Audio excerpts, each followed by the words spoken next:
following breaking news after one of their school leaders was shot in the back. We're talking with an expert on how students at Yes Prep Southwest Secondary can deal with the trauma of violence. Houston police tell us the shooting was reported just before noon today. They say a man with a gun came into the front office of Yes Prep Southwest Secondary on Anderson Road and shot an administrator in the back. At last update, the administrator is in serious condition at the hospital, and the man accused of shooting him is in police custody.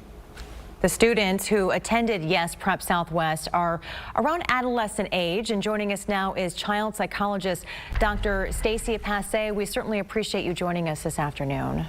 Indeed, yes, thank you. Thank you for being with us. Yes, during his briefing, Houston Police Chief Troy Finner said kids will be in need of counseling. How soon should that counseling begin, and what would be the most effective types of counseling for them? Yeah, the counseling should begin effective immediately. What we know about trauma is that the intervention subsequent to the event is most effective when it happens as close to the event as possible. The kind of trauma, of course, there's different categories of trauma-informed care. Likely they'll be doing some crisis intervention, just getting the kids really back to basics. After you witness a trauma, it hijacks your nervous system. So we just really need to get them back to baseline so that they process the trauma that they've experienced today.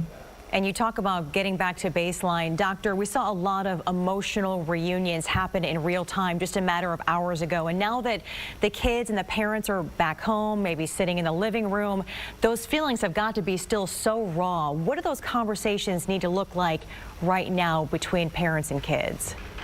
Families need to reassure their kids that they are safe. A lot of times trauma puts in a place of perpetual risk, and we feel threat kind of pervasively. Right now, the goal is for these parents to tell their children, you are safe, you are protected, we are going to keep care of you, and we will get on the other side of this. Dr. Passe, now, what if you have a child who is maybe not that talkative, is not ready at this point to talk about what happened or process it? I mean, they're obviously processing it, but maybe not ready to talk about it. What approach is best for parents to take, and what should they be looking out in terms of warning signs, if there's anything to look out for? Yeah, for sure. And there might be some kids, to be honest, that aren't going to be able to process this verbally, just given their age and given their disposition. And so there's a variety of ways that children can have a catharsis from trauma.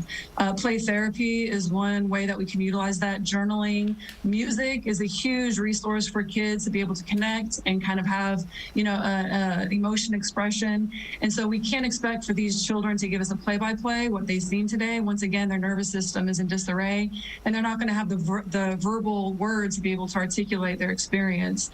So maybe just sitting with them and allowing their body to relax and feel calm and safe, and then engaging in dialogue or art or music, or even just going for a walk, so that they can share with the parents in real time kind of what's going on with them, either verbally or non-verbally.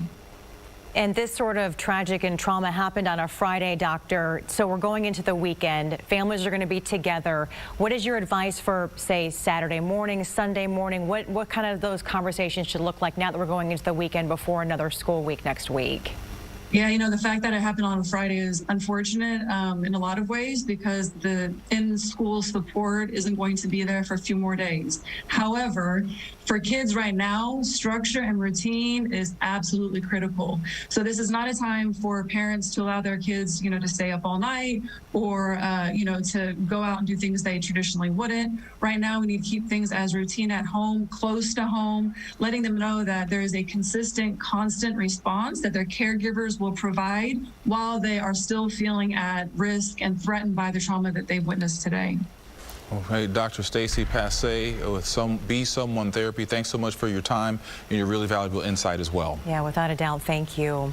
And be sure to stay with KPRC2 News and click to Houston.com for continuing coverage of the shooting at Yes Prep. We will have live team coverage with what we're learning about the shooter and the administrator who was shot coming up on KPRC2 News at 5 and at 6. More than half of